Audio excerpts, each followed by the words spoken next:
Hey nerds, what's up?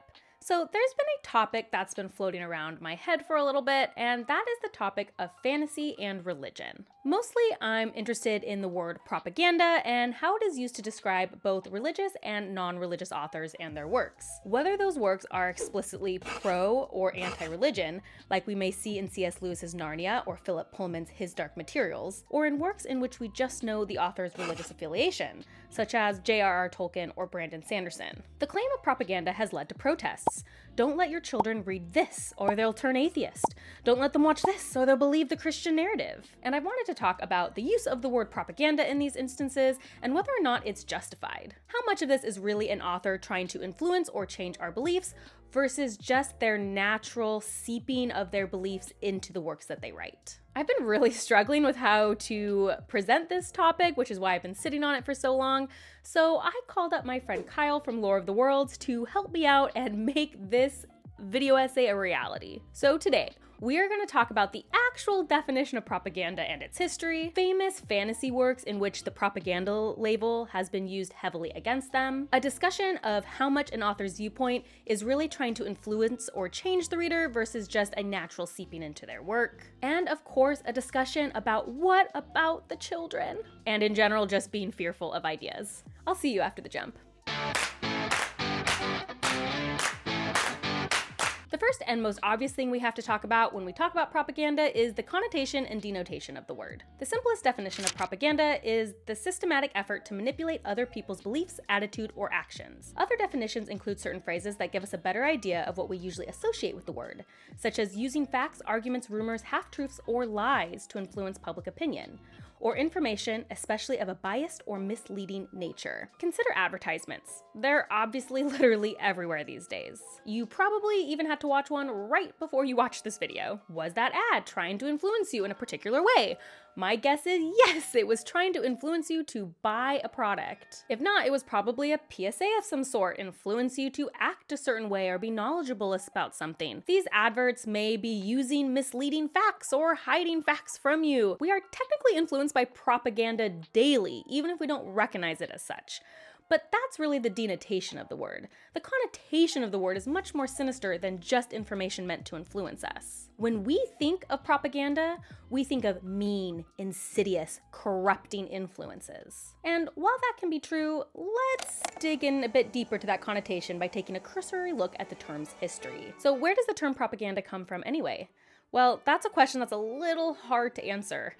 After all, people have been trying to influence other people to do what they want since the beginning of history, even if we haven't had a specific term for it. As the American Historical Association succinctly put it, the battle for men's minds is as old as human history. So while there's ample evidence of propaganda throughout human history, let's begin our talk today about the origin of the actual specific term propaganda when we actually started naming it as such. And ironically, considering the usage of the term propaganda we're talking about today, the term supposedly first came into common use in Europe because of religion, specifically the missionary activities of the Catholic Church.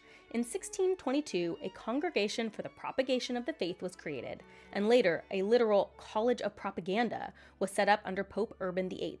As the Historical Society states, in its origins, propaganda is an ancient and honorable word. Religious activities which were associated with propaganda commanded the respectful attention of mankind. It was in later times that the word came to have a selfish, dishonest, or subversive association. So that ugly last part there. I think in modern times, we mostly associate the word propaganda with war and politics. During World War II, it was one of the main tools fascist dictators used to maintain their power base and influence their populations, which is probably why we associate the word propaganda so strongly with the likes of Hitler, Mussolini, and Tojo. These dictatorial regimes are exceptional examples of how propaganda can be used for evil purposes. Of course, at least in the United States, which is obviously the area of history I am the most familiar with, we see that propaganda was used to further our parts of the war as well. In fact, a prominent fantasy figure comes to mind when we're discussing World War II and propaganda: Captain America! Created in 1941, Captain America's original purpose was to help drum up support for the newly joined war. In other words, he is and always has been a source of propaganda. I find it fascinating to look at how Captain America was in the original comics versus the newest Marvel movie version of him today. The character feels altered for the 21st century US's more complicated feelings on patriotism versus the mid-20th century. Other explicit examples of propaganda from the time period include the likes of Disney, Looney Tunes, and yes, even Dr. Seuss. The truth is, there is a lot of propaganda we see and don't consider it to be propaganda simply because we agree with it. Take anti-smoking adverts, particularly the ones I think of that I grew up with in the 90s. These were clearly targeted at manipulating public opinion and actions to not smoke. Of course, the prevailing attitude is that medical science is all but proves smoking to be harmful for us, so this propaganda doesn't seem as propaganda-y because it feels truthful or purposeful or not harmful. But that's often in the eye of the beholder. And to bring up a small point that we will expand on later, I think it's important to take specific note of the institutional factor in the definition of propaganda. This implies that a requirement of propaganda is large entities, like entire religious sect or a government, to be the driving force behind the effort. Of course, that's going more into the denotation, perhaps, than the connotation of the word. The interesting thing about propaganda is that in general, we tend to associate that word with war, but in fantasy, it's almost always associated with religion. In fact, I can't think of a single example where someone has called a fantasy book propaganda that didn't directly call it that because of a religious affiliation. And considering the origins of the word propaganda, that feels a little poetic. And why is that? Is it because religious beliefs can often be the most charged? Is it because religious institutions are a very common fantasy trope and it's hard not to relate those institutions to real life things that we are familiar with? And when do an author's views become propaganda versus just ideas? Considering that an important part of the definition of propaganda is institutional, is it ever actually possible for a fantasy author to be making legitimate propaganda? And do we sometimes just say things we don't agree with are propaganda because we're dramatic online and we like using a word to really hit home the point? Let's look at some case studies. Kyle, what do you have for us? Thank you, Bookborn. So yeah, I totally agree. Whenever propaganda is thrown around in regards to fantasy, people are usually going to be talking about the religious aspect of propaganda. So let's really quickly take a look at a few of the bigger fantasy properties and try and determine how they interact with religious propaganda. See what that actually sort of looks like in context. And I mean, the place that we have to start is going to have to be with Mr. J.R.R. Tolkien himself, right? In his landmark series, The Lord of the Rings, more or less single-handedly set the stage for what we would define as, modern high fantasy. And though it's not really often regarded in a religious context, Tolkien himself definitely saw his work as religious. To quote him directly, The Lord of the Rings is of course a fundamentally religious and Catholic work, unconsciously so at first, but consciously in the revision. That is why I have not put in or have cut out practically all references to anything like religion, to cults or practices in the imaginary world, for the religious element is absorbed into the story and symbolism. So, is Lord of the Rings Catholic propaganda then? I don't think it's that simple exactly, right? As stated by the man himself, its symbolism and story are religious, but I would argue somewhat nebulously so. And it should be noted that we very rarely, if at all, hear Lord of the Rings talked about as a particularly religious work. And this is of course despite the man's insistence that no, it is a religious story. On the other hand, we have Lewis's Chronicles of Narnia and Pullman's His Dark Materials. Often viewed as kind of foils to one another, the two works heavily reflect their respective writers' religious beliefs. Chronicles of Narnia deals heavily in Christian allegory, while Pullman's Dark Materials series focuses heavily on themes such as abuse of power by religious authority, which particularly aims at the Catholic Church. Now, when I look at these two works, I very much view them as two sides of the same coin. They're both going out of their way to influence your thinking towards or against a specific religion in a way that Lord of the Rings simply isn't. It doesn't necessarily have to be explicit and obvious in the text, but both authors have talked about, this is what they're trying to do. And I really think that this is what people are talking about when they talk about religious propaganda in fantasy. Oftentimes it comes down to, people just don't like feeling preached to in the media that they consume. Another interesting example to look at in this context would be Sanderson's Stormlight and Greater Cosmere in general. The dude is absolutely devoutly Mormon, and he makes no secret about that, but his content isn't exactly dripping with Mormon allegory in a comparable way to Narnia's very obvious Christian allegory. There are definitely nods to his religion here and there, but they're really not much more than nods. And I can also just anecdotally say that I've never really felt preached to or looked down upon while reading the Cosmere, despite the author and I's vast differences in religious beliefs. I get the impression that Sanderson is just trying to get people to be like the best versions of themselves, not trying to like secretly turn you Mormon. So what can we make of all the properties that we've talked about so far?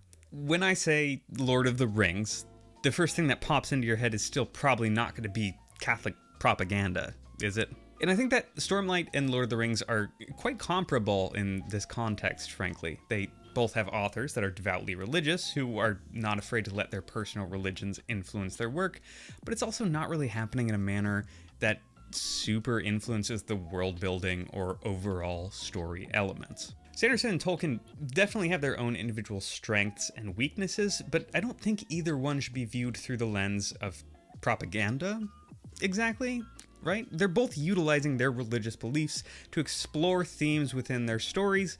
They're not using their stories to, like, push religious beliefs out to an audience. Narnia and his Dark Materials.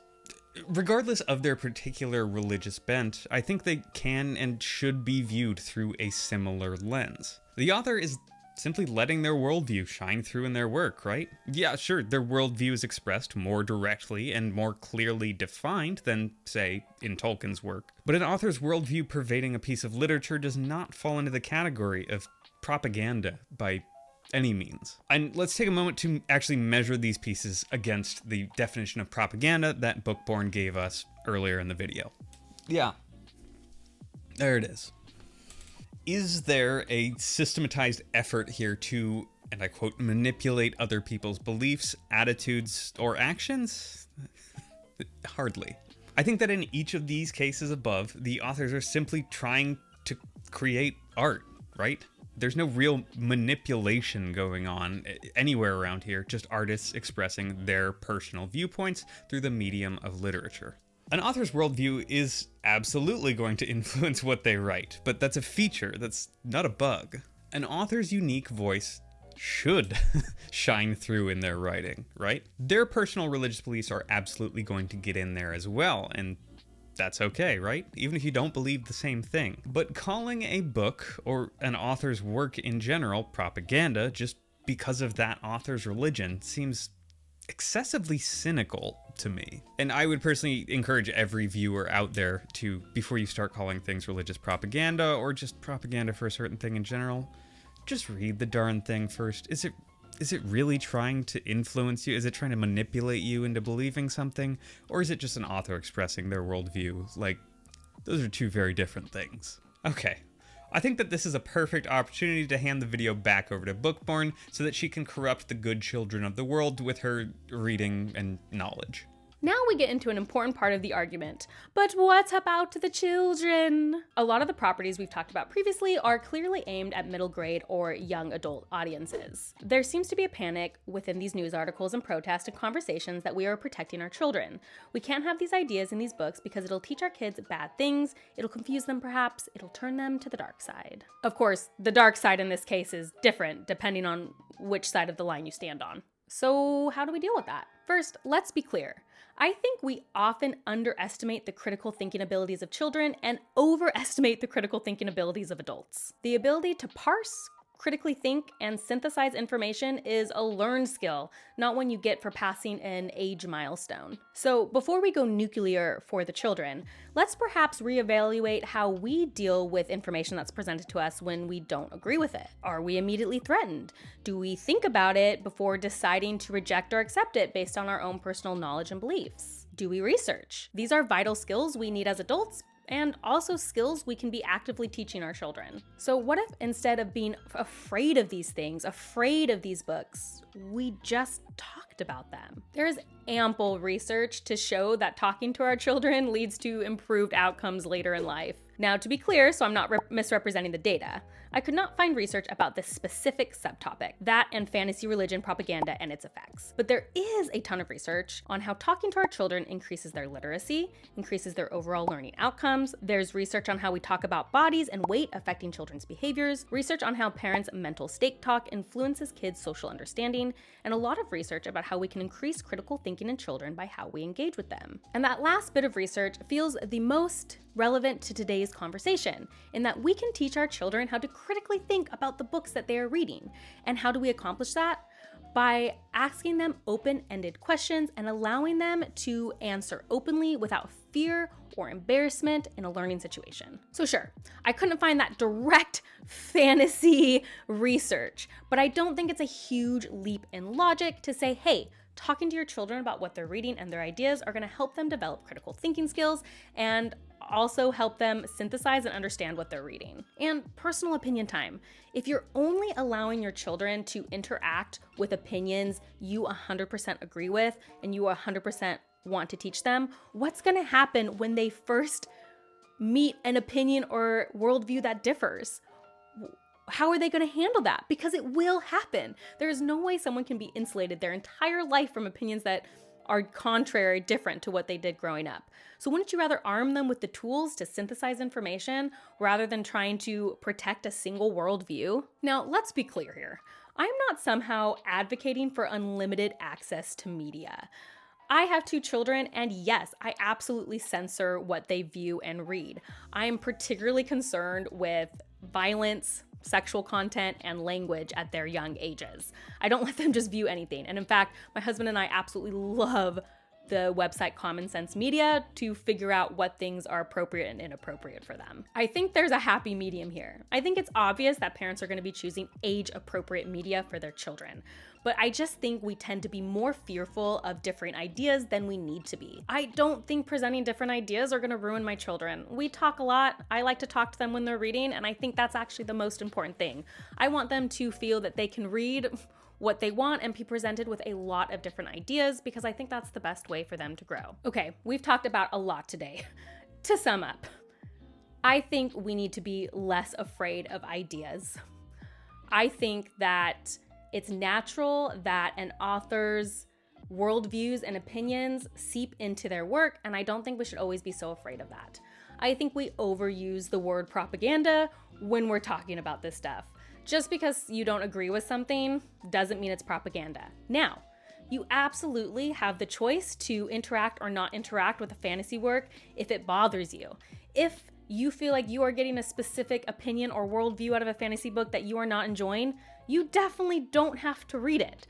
I just don't think we always have to call it propaganda. I recently read something by Neil Gaiman in his collection of essays, View from the Cheap Seats, and I think it's a perfect little sentiment to end this video on. I believe that it is difficult to kill an idea because ideas are invisible and contagious and they move fast. I believe that you can set your own ideas against ideas you dislike. That you should be free to argue, explain, clarify, debate, offend, insult, rage, mock, sing, dramatize, and deny. I believe that repressing ideas spreads ideas. I believe I have the right to think and say the wrong things. I believe your remedy for that should be to argue with me or to ignore me, and that I should have the same remedy for the wrong things that I believe you think. Couldn't have said it better myself, Neil. As always, if you like these kind of deep dives into fantasy topics, please like and subscribe. That is the best way to support me. And of course, go follow Kyle at Lore of the Worlds, who also does a ton of really great deep dives. If you want to see what I'm currently reading, as well as other nerdy rants, you can check me out on Instagram at bookborn.reviews. I'll see you next time. Bye.